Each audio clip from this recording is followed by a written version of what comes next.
enjoy the long walk from your house.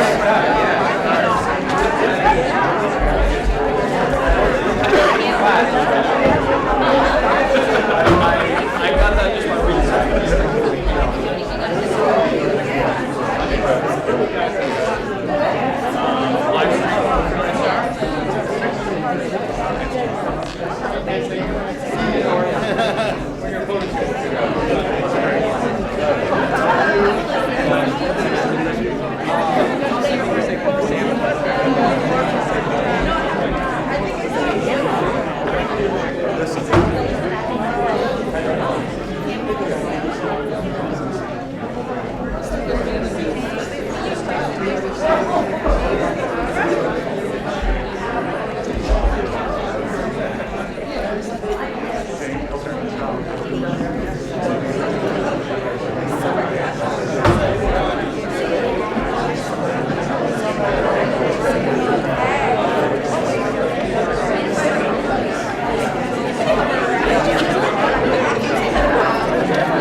for joining us. We're going to have our 28th district debate starting now. We'll aim for roughly an hour and 15 minutes, give or take, so that each candidate has the opportunity for an even number of questions where they speak first.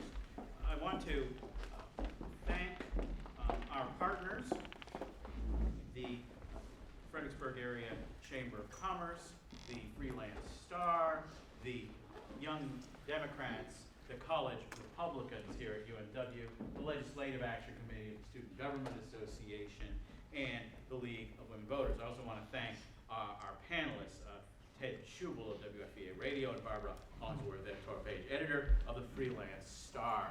I'm Steve Farnsworth. I teach political science here at Mary Washington, and I'm going to be taking the cards that you all submitted and selecting some of those questions for public comments on questions. So there won't be questions from the floor, just the folks who submitted cards ahead of time.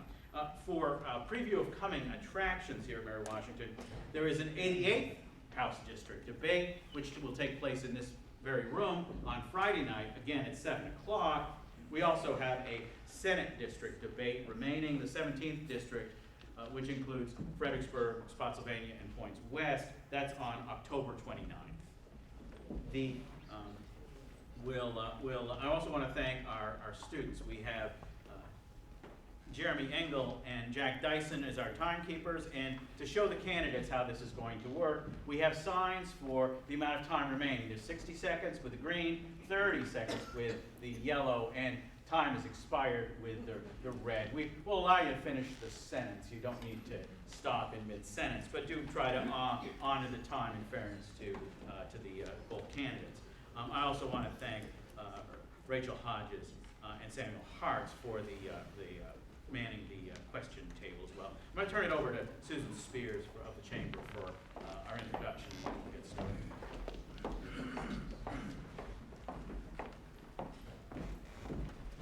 Thank you, Dr. Farnsworth, and good evening. I'm Susan Spears. I'm President and CEO of the Fredericksburg Regional Chamber of Commerce. The Chamber is proud to be here tonight and to partner with the University of Mary Washington, the Freelance Star, the UMW Student Government Association's Legislative Action Committee, the UMW College Republicans, the UMW Young Democrats, and the Fredericksburg Area League of Women Voters.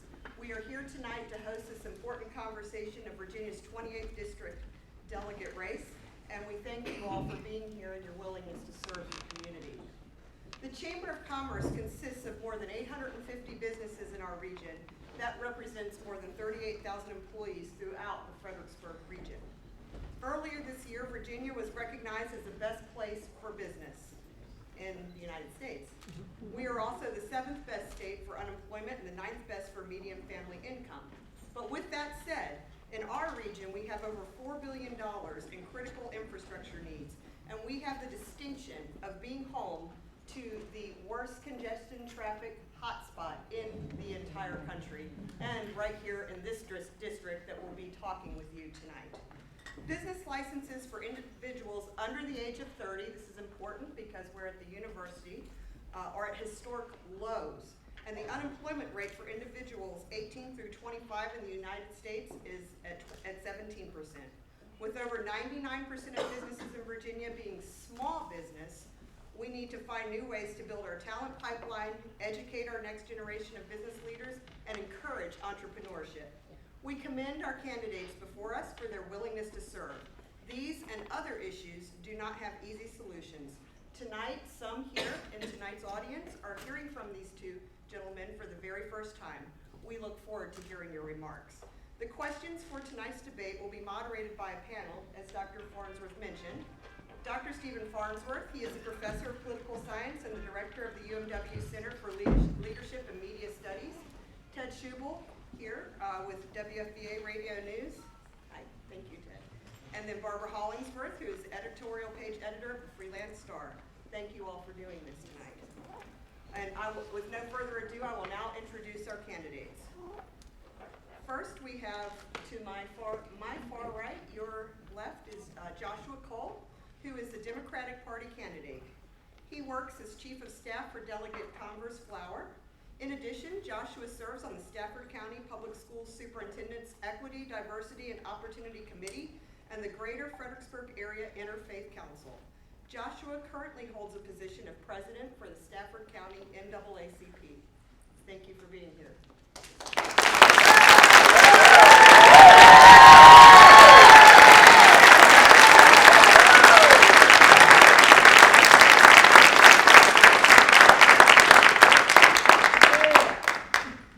Also with us tonight is Paul Milday. He is the Republican Party candidate.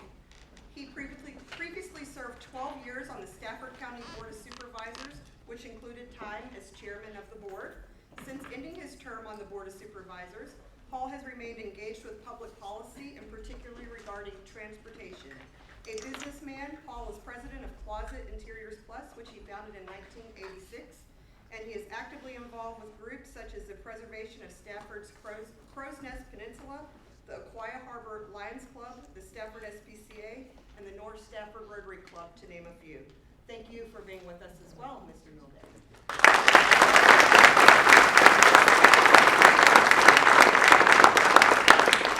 Dr. Farnsworth, thank you very much.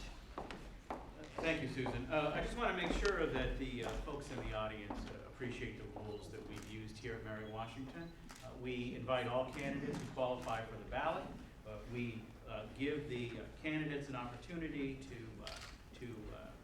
present their points of view, and we've had a very good history at Mary Washington of being able to disagree without being disagreeable. So I hope that we're able to continue that, and that part of that is on you as the audience to treat the candidates with respect regardless of your personal preference. I want to ask, though, in terms of applause, that we limit our applause to a couple of moments. First of all, after each opening statement, by all means, you can applaud the candidates. You can also applaud the candidates after their closing statements. But during the individual questions along the way, in order to get as many questions in as we can, the time that's allotted, I do want to make sure that we limit that. If there's problems of folks who find it difficult to follow these rules, the time will be deducted from the candidate that you appear to be supporting. So do not do that. We have already determined by lot the candidate who will go first with the opening statement. Each opening statement will be for 2 minutes. Each closing statement will be for 2 minutes. And then during the individual question and answer period, the first candidate who receives the question will have 2 minutes to respond. The next candidate will have 1 minute, and there'll be an option for a 30-second rebuttal, which that first candidate can take or not take. So it is an opportunity to have each candidate have a response to each question that has been asked by the reporters or by some of our sponsors or by some of you who have submitted cards, and thank you for that. So it's important on it's incumbent on all of us, I think, for this process to work well, and so I look forward to a conversation that is effective and educational to y'all. So with that, we'll have the candidates speak at the podiums here.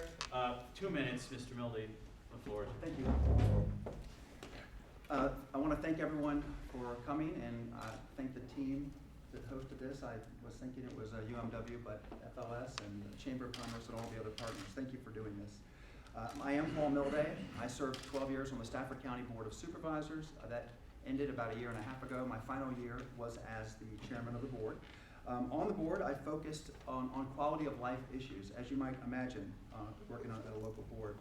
I successfully fought for 1.3, with a lot of partners, $1.3 billion in transportation improvements that you see being constructed now all around us, from mostly on the 95 corridor, to help fight gridlock on our roads, reduce gridlock on our roads.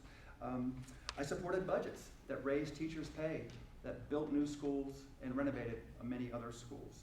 And of course, I championed preserving our green spaces, like the Crow's Nest, the Rappahannock River easement here on the Stafford side of the river, and places like Government Island. So, and I lowered taxes. That record speaks for itself. During my tenure, we raised our bond ratings, all three of them, to AAA, as high as they could be raised. We became #1 in Virginia in job growth. That's the Virginia Employment Commission's rolling average for four or 5 years. We also were in the top 10 for the wage growth, and new businesses located to Stafford. We made Stafford more livable and more affordable. So now I'm running for delegate.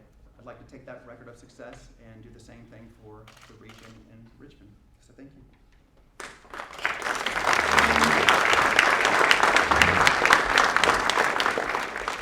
Well, good evening, everybody. I appreciate you all for coming out tonight, for giving us your time. To the board, to those who are asking questions, to the young Dems and young Republicans, and everyone who put their hard work into this event. Putting events together is not easy work, so we thank you. And we thank you for coming out tonight to hear from us. My name is Joshua Cole, and I serve as Associate Pastor at Union Bell Baptist Church, former Chief of Staff for Delegate Kelly Converse Fowler, former staffer for the State Senate of Virginia, and former page. And tonight I'm coming before you to let you know that I want to be your next delegate. And I'm interviewing for my next job because I believe that there's a lot more that can be done for our area. And while we've done some great things, there's still some more things that need to be done. There was a recent report that came out a couple of months ago that said for an individual of one household to live in Stafford or Fredericksburg, they have to make $65,000 a year to have a one-bedroom apartment and pay all their bills. Another report came out and said that for a family of four, you have to make $90,000 a year in order to sustain. When I was growing up, if you were making six-figure salary with two people in the house, you were doing all right. Now you're just barely getting by. Virginia has a lot to do to help everyone succeed and everyone do better. And tonight I want to explain my plan to you, how we're going to get there, and how we're going to get there together. So thank you all again. Let's get ready to rumble, and let's hear what our differences are.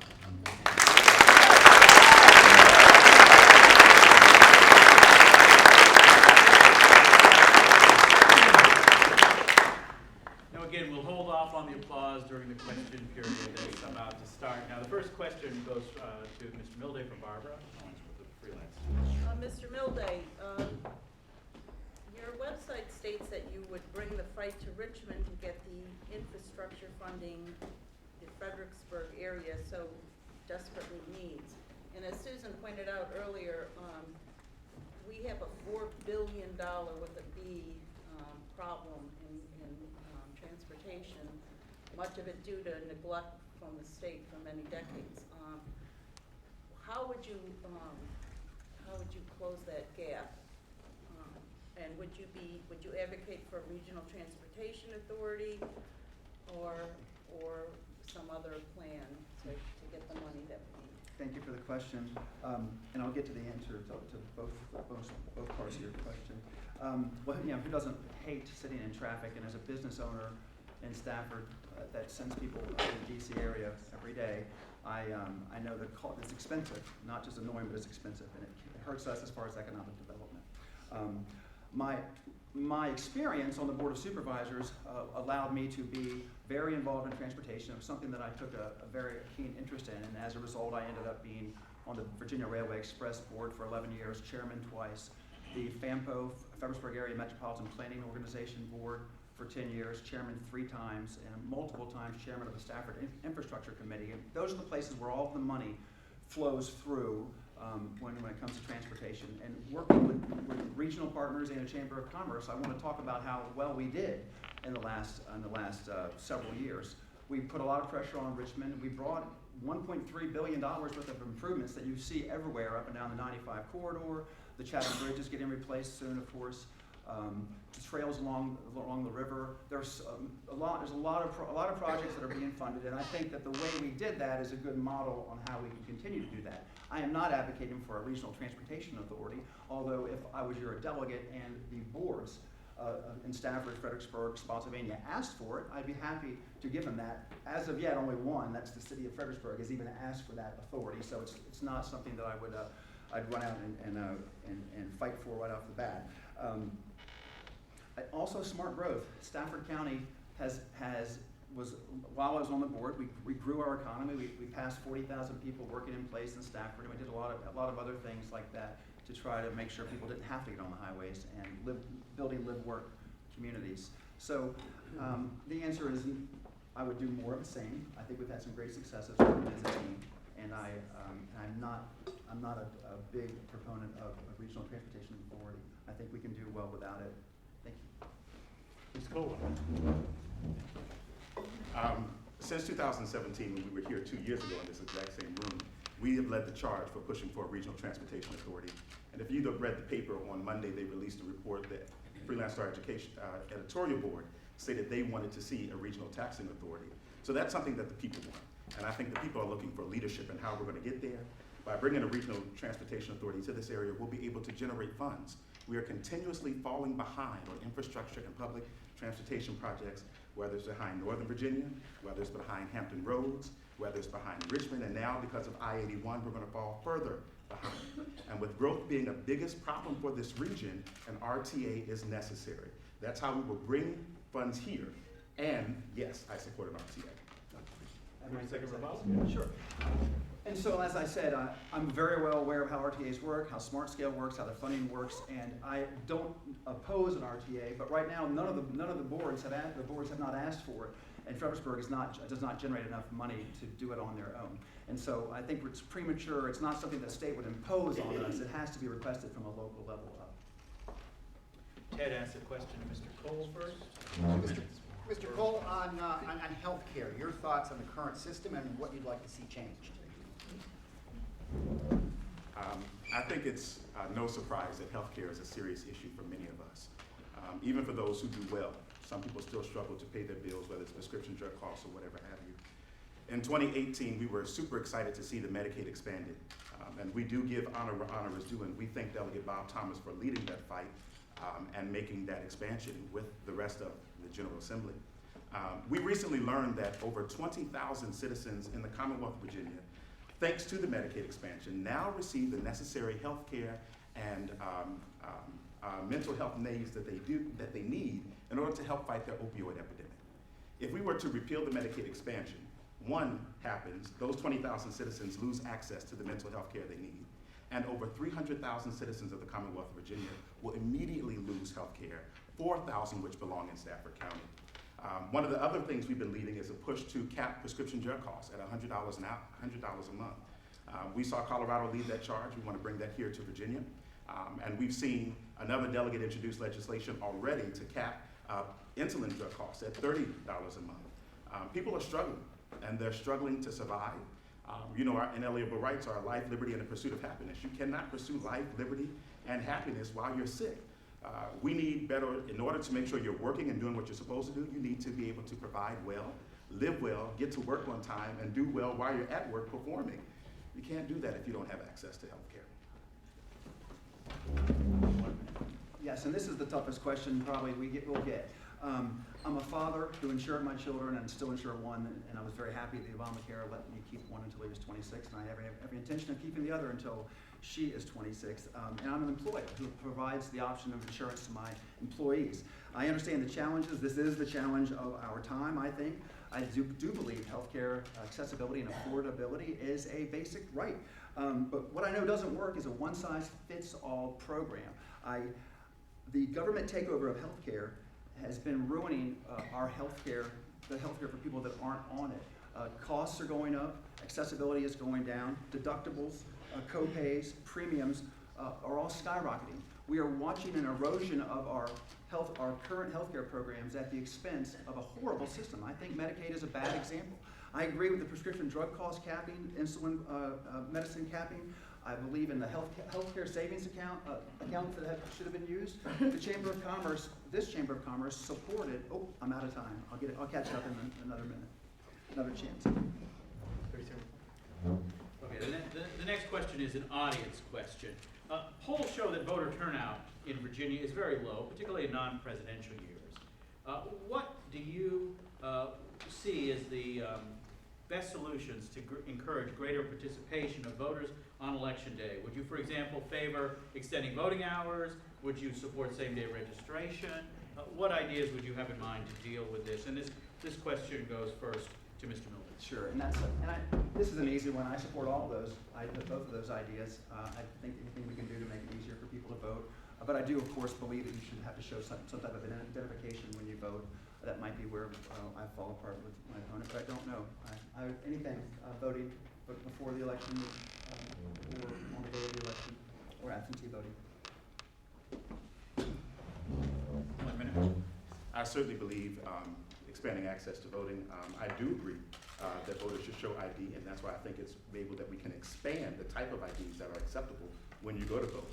I also support making voting we're running for state, so making voting day a state holiday, so that all state employees and students will be out of school, and that the locations we utilize are not hindered by having students in the place when it comes time to voting. And I think by having accessibility to the polls, by extending the days they have for in-person absentee ballot, and in-person absentee voting, and also no excuse absentee voting as well.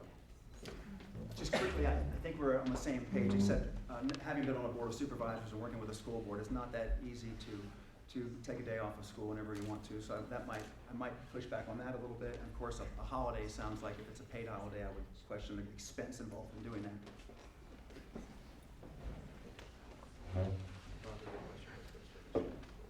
Cole, Reverend Cole, one of the issues that's not discussed very much is the $20 billion shortfall for the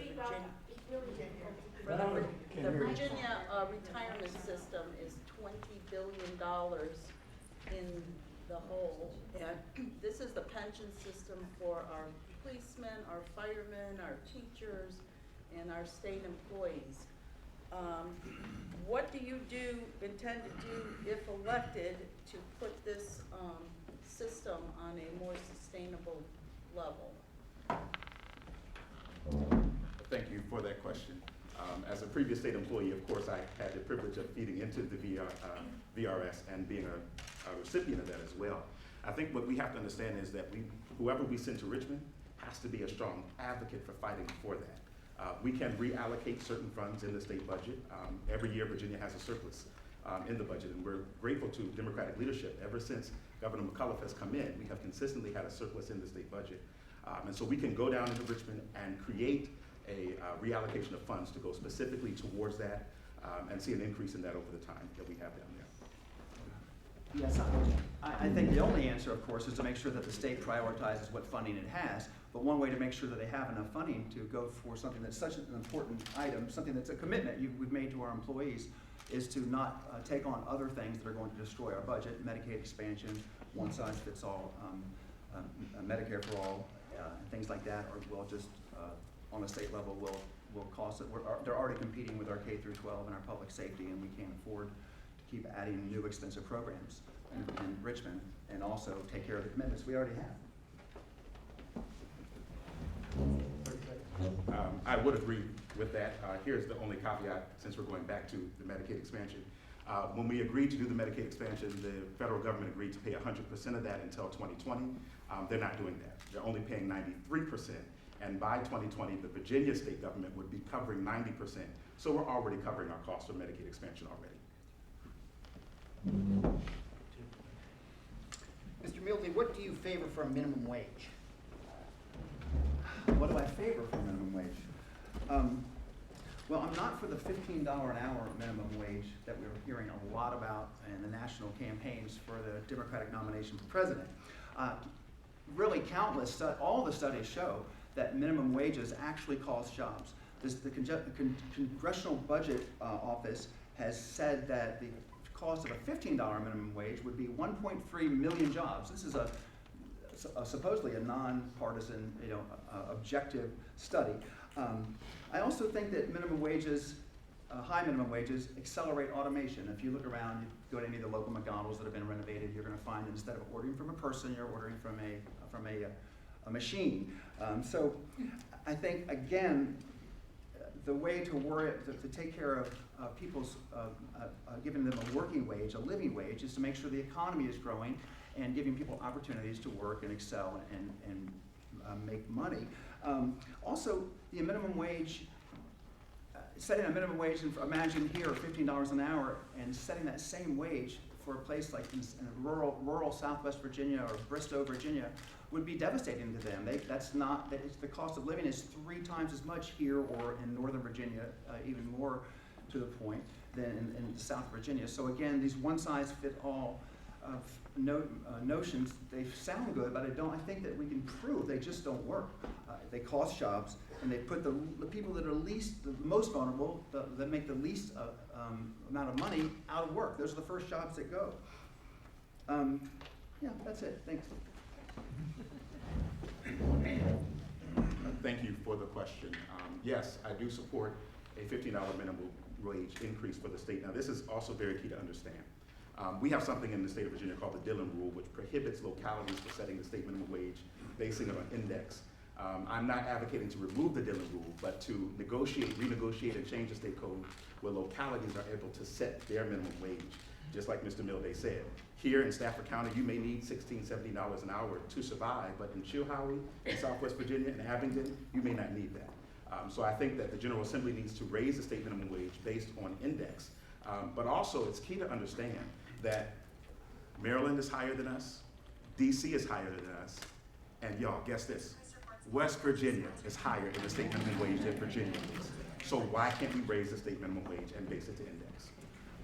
And again, we can't, because it's a Dillon Rule state, you'd have to have, that would never pass, so it's not really an option, not that one that I would agree with, even if we could. But the state of Virginia is the best state to do business right now. It's because the people in charge in Richmond, Democrats and Republicans, working together, have done a good job cutting taxes and cutting regulations and making us an attractive place to do business. That's what raises wages. That's how Stafford became #1 in job growth in Virginia and top 10 in wage growth and new business growth by being business friendly. I think that's the way we should be looking for taking care of people's wages. This question goes first to Mr. Cole.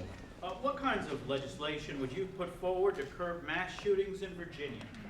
2 minutes. I think Virginia has had its fair share since Virginia Tech and most recently in Virginia Beach.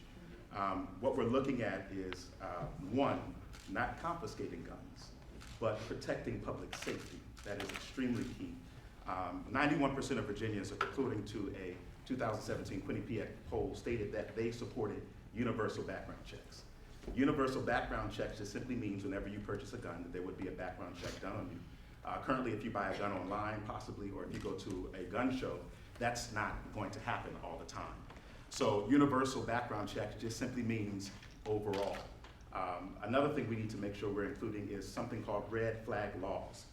What this simply does is if you pose a threat to your community or to your family, there can be a family member of yours who can call and say, hey, I have an inkling and I think something may be on the verge. That doesn't mean that the government is going to come in and take your guns. What that means is the the police department or even mental health can come in and just evaluate the situation and determine if you pose a threat. And if you pose a threat, they will confiscate for a period and make sure you're good. You're going to get your guns back. And I think we can take a look at that. We have to be more proactive instead of reactive. And we do this all the time on other issues where we try to protect people, but it seems like when it comes to guns, we want to stay hands off and not touch anything. But this is how we save people's lives, by being proactive and not reactive. Sure. This is a very serious problem. A lot of us have actually known people. One of our local real estate developer here lost his daughter in the Virginia Tech shooting. She was a beautiful soul, and it devastated that family and devastated him, of course. The problem is, what you're talking about is taking away guns without due process, and I'm very concerned that all of our enshrined protections in the Constitution, I don't know why we would pick just that one and try to do away with due process. And plus, I think we should really thoughtfully, carefully think about what works. There are studies that we had an assault weapons ban for 10 years under the Clinton administration. There are red flag laws going back to 1996 on the books. And we can study those and see what works and what hasn't worked. But the immediate emotional reaction to just run out and pass laws that are contrary to our Constitution and won't work, I think it's just a wrong approach. So, of course, I would be in favor of increased mental screening. I think it's a mental health problem. And I think that's where we should be looking at. I think it's so very key to understand that people are considering their options and they are looking at what's going on because of the situations that have taken place. And so yes, it's okay to be emotional when your child is shot at school. Yes, it's okay to be emotional when your friend dies and this is a situation that needs to be handled. I think the plan is out there for us. I think we need to take ahead of it and take leadership and do what's right for the people of America and the people of the Commonwealth of Virginia.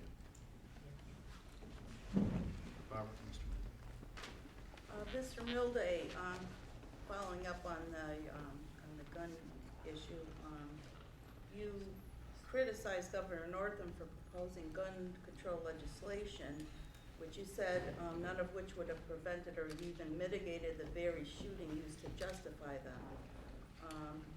What do you say to voters who are terrified that there will be a next mass shooting in Virginia?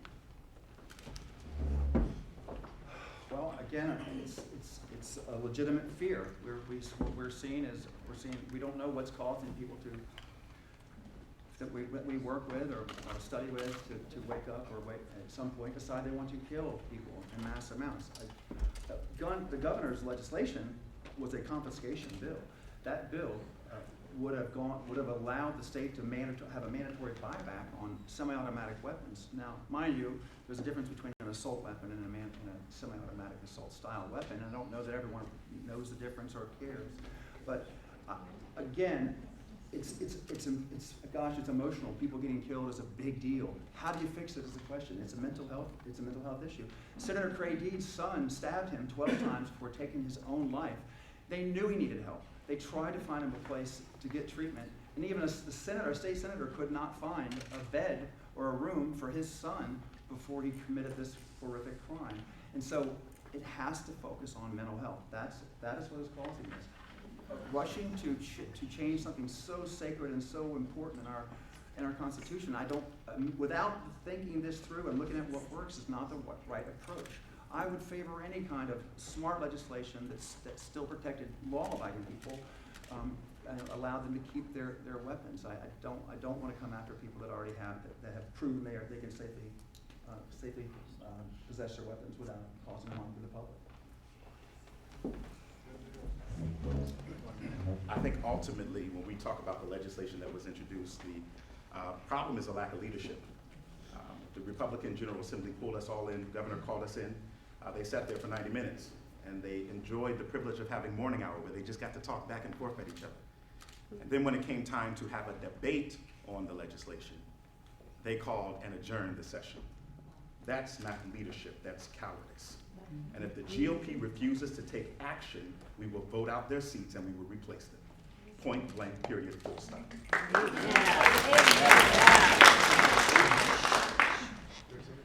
Sure, but what action? Hey, let's do something is not action. That is an emotional response. What do we do? Who that loves life doesn't think it's important to try to solve this problem? The question is, how do you get at it? And so the details really matter. What is being proposed really matters. What works and what doesn't. This isn't a new problem. It may be new to some people, but it is not a new problem. We've been suffering with this epidemic for a couple of decades now in America, at least. So we can work at figuring out answers.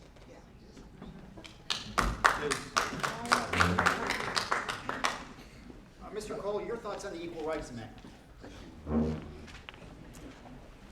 So I think it's no shock the ERA has been a big thing in the past couple of years. We've led and talked about passing the ERA for quite a few General Assembly sessions, and for the past couple of years, it's never made it out of committee. In 2018, we had a big moment. It made it onto the House floor. It always passes the Virginia State Senate, but surprisingly, it never makes it out of committee. I stand strong and firm in supporting the Equal Rights Amendment. The Equal Rights Amendment has been around and has been attempting to be passed for almost over 100 years. There's no reason why women don't deserve to be respected and equally for who they are. There's barely any difference between us and them when it comes to working for jobs, when it comes to having equal opportunities. And so right now, in 2020, I do believe we will pass the Equal Rights Amendment, and I stand fully supportive of that. Sure. Who wouldn't support equal rights for women? I support equal rights for women. I was raised by a single mother who paid for me and her on a secretary's salary in the 60s and the 70s. Just think of the series Mad Men, if you've ever have seen it. That's really how it was, and that's what my mom lived through. I've seen firsthand what it looks like, and to see misogynistic sexual discrimination in the gender discrimination in the workplace. So I own a business, and I have a daughter, but I own a business that employs more women than it does men, and my top 2 wage earners are women. The question is, what is the vehicle to enshrine and protect women's rights in the workplace? The ERA has been around. This one's been around since the 70s. It's dead, unfortunately. The expiration date has happened. We had to have it ratified years ago in the 80s. So, and it fell short by a couple of states to actually be considered to be an amendment to the Constitution. So I think this is brought up more as an emotional wedge issue. It's not, you can pass it, it's not going to do anything except show that you say you care about women's rights. Federal law protects women, I support that. I support doing anything I can to enshrine and protect women's rights in the workplace. Currently, the U.S. Constitution only protects one right equally for men and women, and that's to vote. Passing the ERA, becoming the 38th state to ratify that, when you know anything about legislation, when the states do something, the federal government will follow suit and they will ratify it. It's not dead. That's the same excuse Delegate Marco used to kill it every single year. We will ratify it next year and it will become a part of the national constitution. The next question goes first to Mr. Milday. A majority of Virginians support an end to gerrymandering. If you were elected, would you pass, vote for the amendment, the Redistricting Commission constitutional amendment? And would you pass supporting legislation that says that no district shall be drawn with the intent to favor or disfavor any party or individual?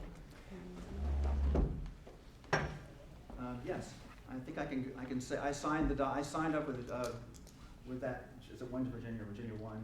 One Virginia 2021. A year or so ago, and I have not read the legislation, so I would have to look at the details, and I hate to say that as I'm not trying to get out of it, but of course I believe that we shouldn't be, the voters should be picking their elected officials, not the other way around. I think that's a fair way to have things. I do suspect that no matter how it is set up, the idea I think is that you would appoint someone instead of the legislators picking and literally sitting down in front of a map and drawing their districts. They would appoint a board, if you can imagine a panel or like judges, and those people would choose the lines. I think you still have a lot of risk there, having things drawn in a very biased way. But in general, I support that.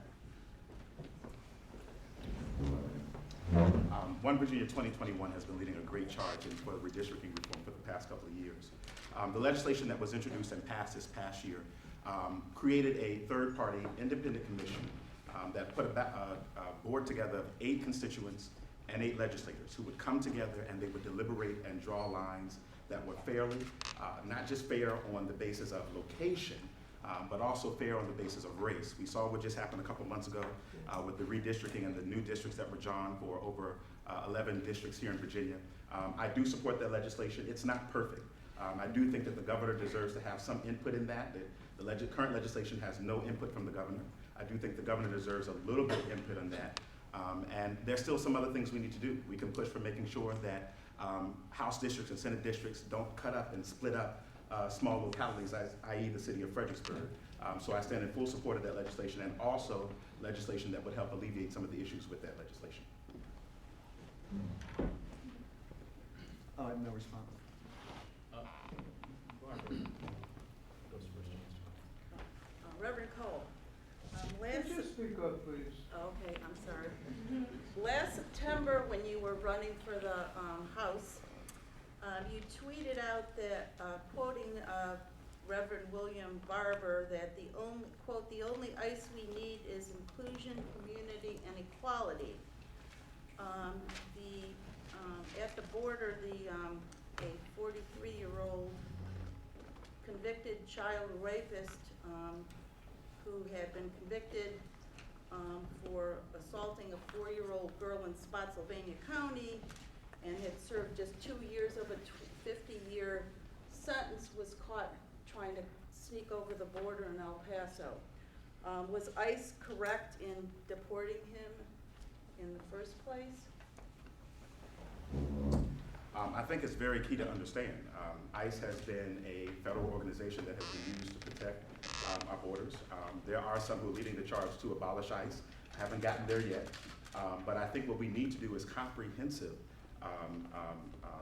border patrol. And when you send all these patrol and all these troops down to the border, what we should have did was sent judges and lawyers. I do support a legal right to becoming a citizen of the United States. Many of us who have ancestors, or even some of us in the room today, came to the United States and became legalized citizens.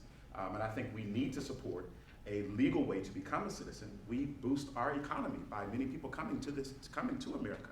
And I think we need to do that.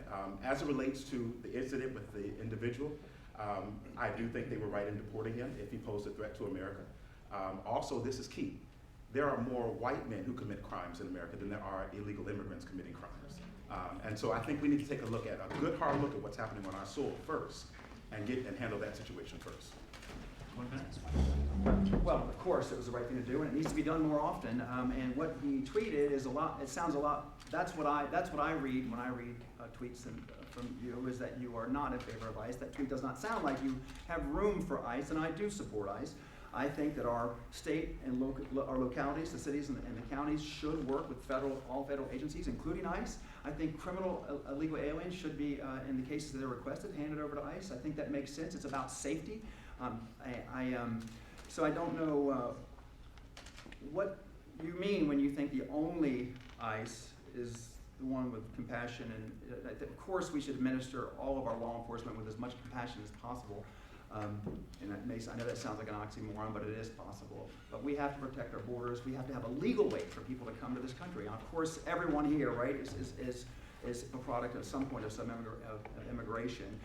My great-grandparents came from Scotland. And so I want people to be able to come here legally. I want them to check in at the border, and I want to know who's here, and I think we should be able to make sure that's who we want here. And that's a fair way to handle immigration. There is a federal requirement, correct me if I'm wrong, 287G, which is agreement between local police departments to sign in a coordination with ICE to find people who are here. Stafford County has not signed on to that, and the city of Fredericksburg has not signed on to that. It's interesting, we want to know who's coming into the country, but we won't even fight who's already here when it comes to universal background checks. Stay with immigration, Mr. Milday. Your thoughts on sanctuary cities? I kind of hit on that. We don't really technically have any sanctuary cities in Virginia, and we shouldn't. I believe that cities and counties should adhere to state law, and state law should require that they all cooperate with federal law enforcement agencies, including ICE. Agreeing with my opponent, I do not believe we have sanctuary cities in Virginia. If anything, there are churches who serve as sanctuaries, and they're currently doing that now with many different people who are deemed to be deported, and they're still trying to work to get their American citizenship. And so if anything like that's happening, if there's a process going on, I think we should allow that process to carry through before we immediately deport them. Right, and I mentioned deporting criminal aliens, of course. It has to be, people need to be reminded this is a congressional issue. Our Congress has dropped the ball on this particular issue. I don't know why we're not talking about comprehensive immigration reform on a national level. There are tens of millions of people here who basically are hiding and not incentivized to assimilate or pay taxes in some cases, and we need to find a way to deal with them humanely and fairly. And I think that Congress needs to act on that issue. It's somewhat out of the state's hands.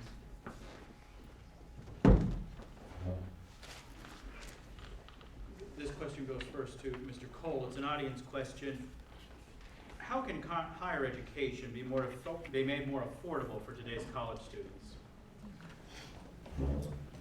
One of the things I think we can really do with making higher education affordable for our constituents, our citizens, and the people here in Virginia is by looking at what other states do. My mother lives in Tennessee, and Tennessee currently has, if you will, free community college. I hate using that term free per se, because it's still being paid one way or another. It's taken care of by the state lotto. They feed into that, and what they do is the federal government is already paying for a certain aspect of education.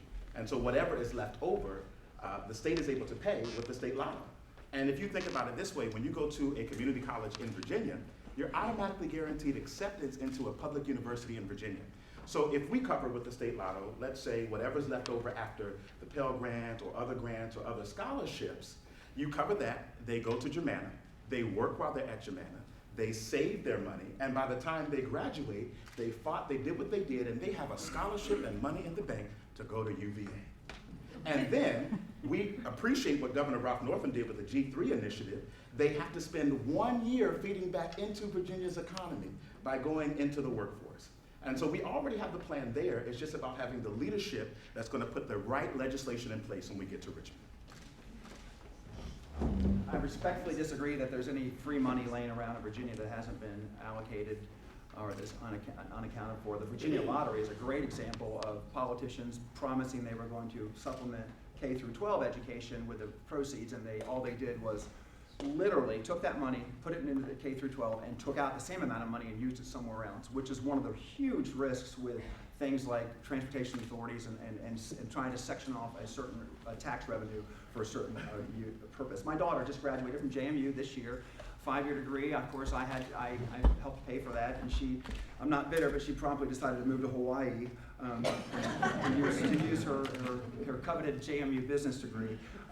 Virginia has great colleges and universities. I support freezing tuition, which was finally done at the General Assembly this last year. It's a tough nut to crack, and I don't know exactly how we get at it, but I am definitely in favor of putting a freeze on university tuitions and making it so when people sign up or start a 4 or 5 or 3 to 5 year degree, that their costs stay the same. They can have a guaranteed expense throughout that time. Thank you. Just a quick minor correction. I did say free money, but I clearly stated it has to come from somewhere.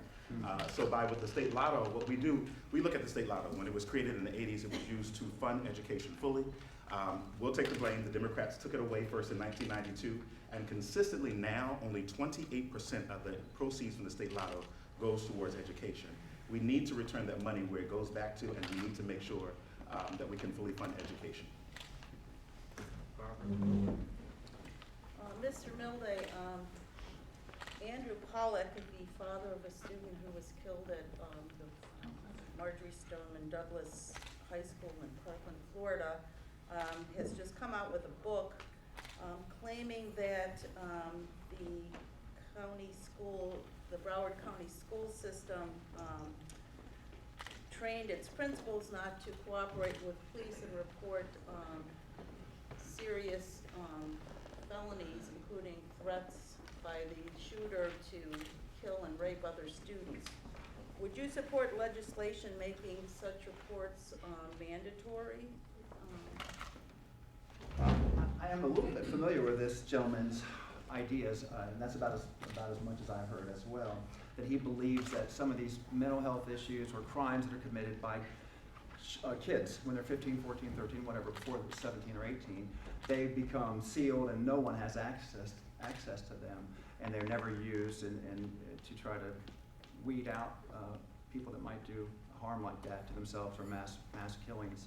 And so I have been told, but I don't know how you can still have some protect the rights to privacy and HIPAA laws that surround things like mental health problems, and the laws that protect juveniles from not having their juvenile records follow them into adulthood. If there's a way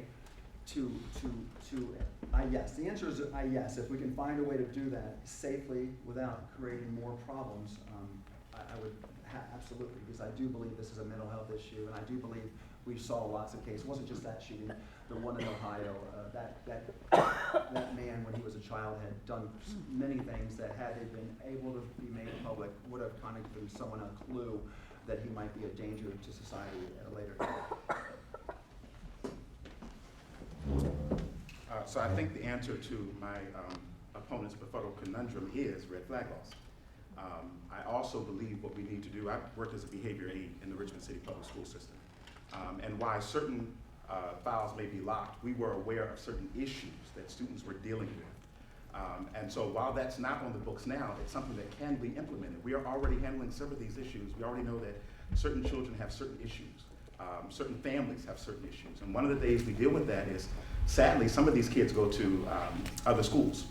They just trot them all around to other different schools and they push them around. Some of these kids are also in foster homes and they go all around. They have to travel and take all their records with them. So we already have certain things in place. It's just about putting them there and making sure they're on the state code.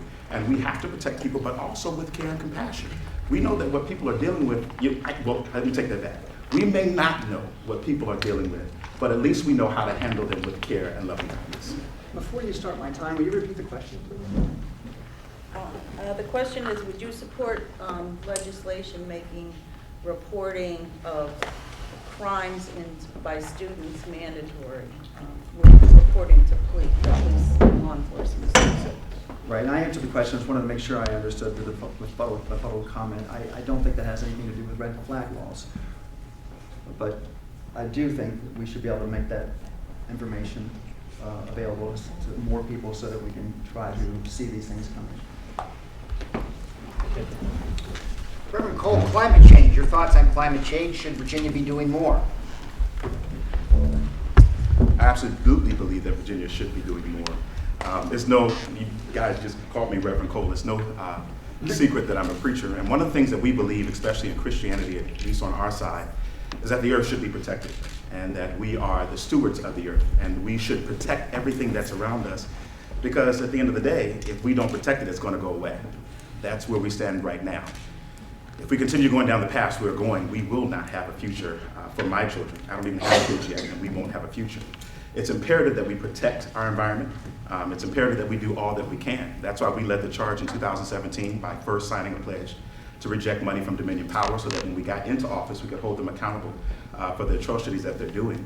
Also, I stand against the MVP, the Mountain Valley Pipeline, and the ACP, the Atlantic Coast Pipeline, because we're putting different things in the ground.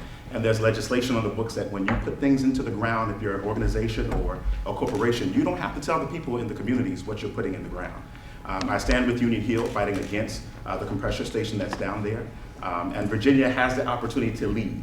We have the opportunity to flip this General Assembly, and we will put regulations in place that will help protect our environment. Of course, I want to protect the environment. That's also maybe a no-brainer, right? We want to do that. I also don't want to be dependent on foreign sources of energy and oil. We know what that looks like. Luckily, happily, at least I think, we are now not dependent on foreign sources of energy, and it's one of the things that drives our economy. And so I want to protect the environment, and we can protect the environment, and we are moving towards, especially in the United States of America, towards protecting the environment. We are doing things so much more safely and more clean than we were 20, 30, 50 years ago. The problem, of course, is that we compete with India and China and other places in the world, and we have to also balance those desires between how competitive we are, because if we aren't a leader in the world's economy, we will have a lot more problems on our hands than whether or not our energy came from a clean coal-fired power plant or a windmill. I just think it's really, really clear that the president that we have now is pushing different maneuvers. We just heard today with the push to pull back emissions regulations in California. We may be doing better than a couple of years ago, but we're still not actually doing better. The environment is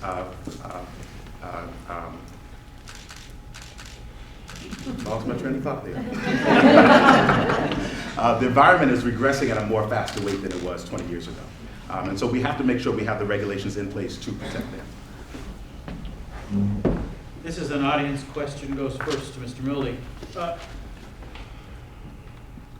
Do free trade agreements, like the North American Free Trade Agreement, on balance, help or hurt the Virginia economy?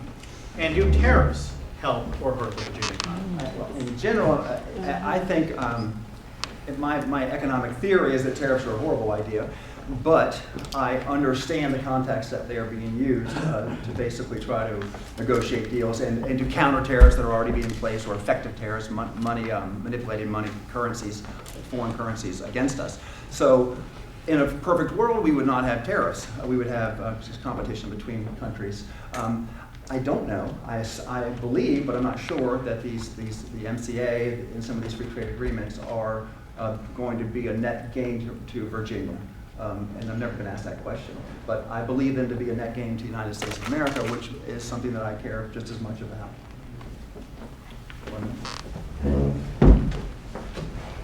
I think this is where me and my opponent finally agree on something. I don't know either. But I think there's some great experts around who would be able to explain to us the situations and advise us on the situations. And one thing I said, if I'm blessed to become your next delegate, I don't know everything. And immediately when I don't know a situation, I'm going to reach out to the people who do know and gather information from them.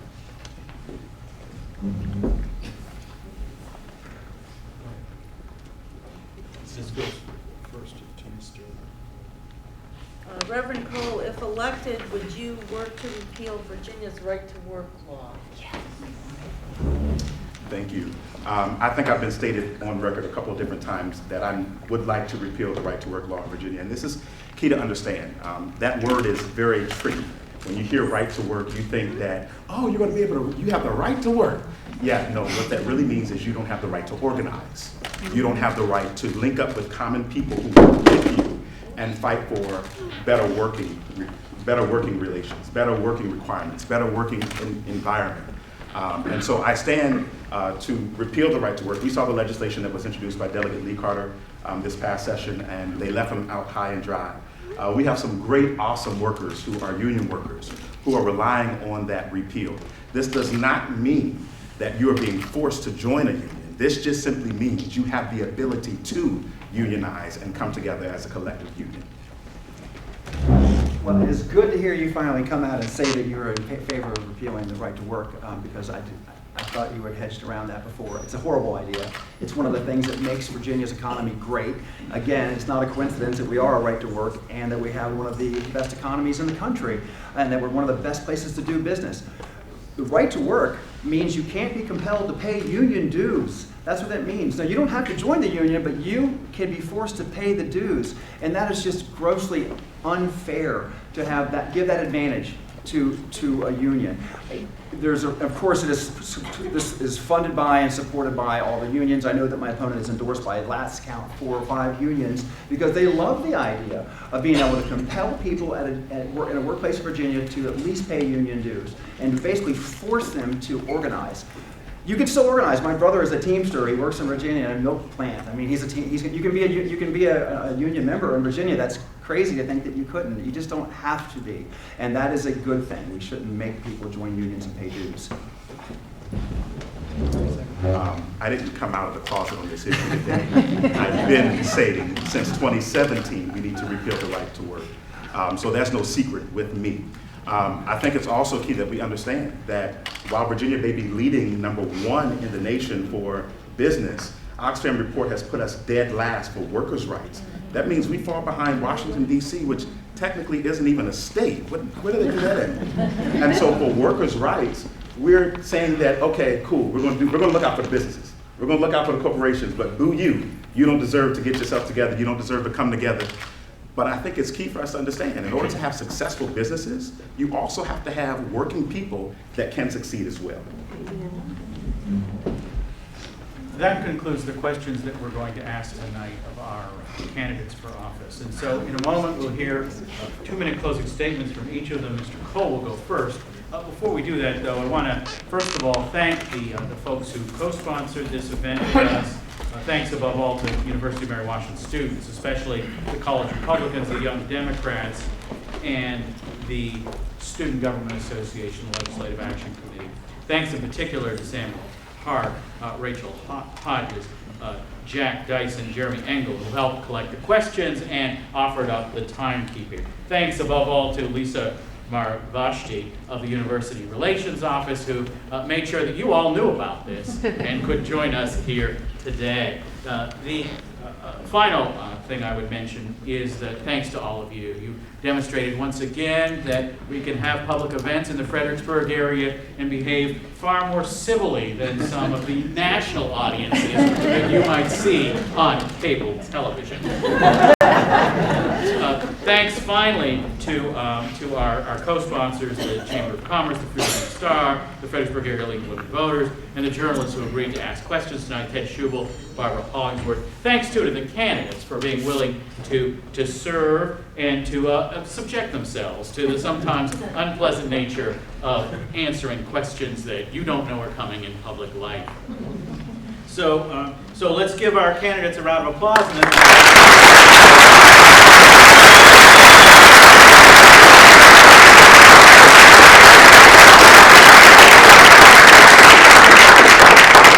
2-minute closing statements, starting with Mr. Cole.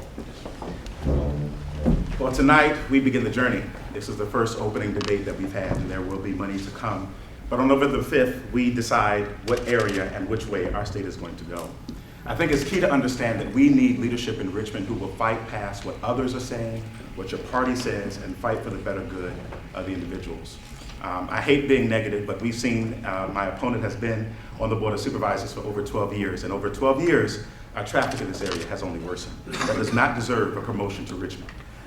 We need to make sure we're fighting for working class citizens. We need to make sure we're fighting for, as I say, la-di-da-di and everybody. We deserve a place at the table.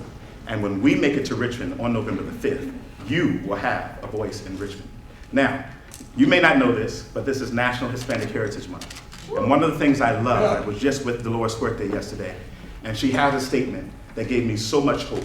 And President Obama used it in his 2008 election. He said, yes, we can. But Dolores Fuerte said it in her native tongue. Si se puede. So when we think about flipping the General Assembly to fight for you, and you, regardless of your background, regardless of who you love, or regardless of what you look like, si se puede. When we think about raising the state minimum wage and protecting our trans family, si se puede. When we think about fighting to make sure that Virginia is an inclusive place that businesses want to come to and people want to grow their children up, si se puede. So tonight, I want to let you know that you're hearing from the next delegate from the 28th district because si se puede. God bless you. Thank you.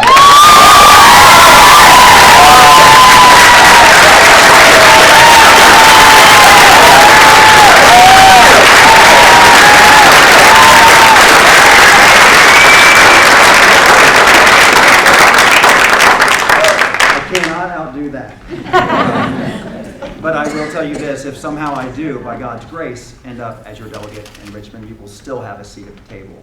I would consider it my responsibility to share that with everyone.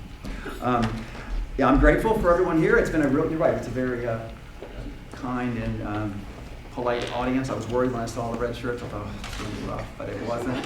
Thank you for not attacking me. And thank you for it's not over yet, right? At this forum, you've learned you have a clear choice on November 5th. One of us will fight for lower taxes. The other, I think, wants to grow your government and raise your taxes. There's no way to pay for these things that have been espoused without raising taxes. One of us supports pro-business policies that will keep Virginia the best state to do business in the country. Others support repealing our right-to-work laws, which I think is devastating. One is focused on quality of life issues, like reducing gridlock, improving school quality.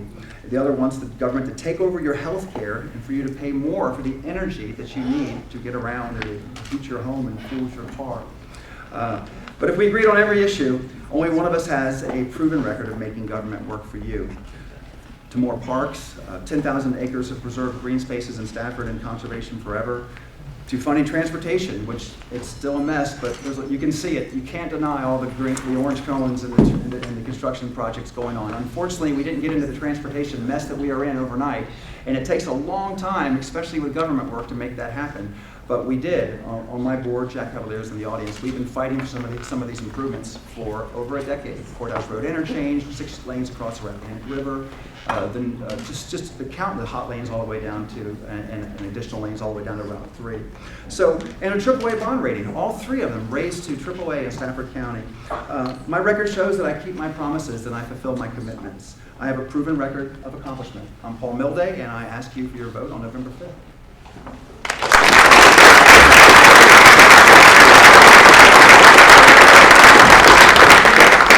Thanks very much. The candidates have tables outside the debate room where you can talk to them, collect information, and yard signs and the like. Thank y'all and have a pleasant evening.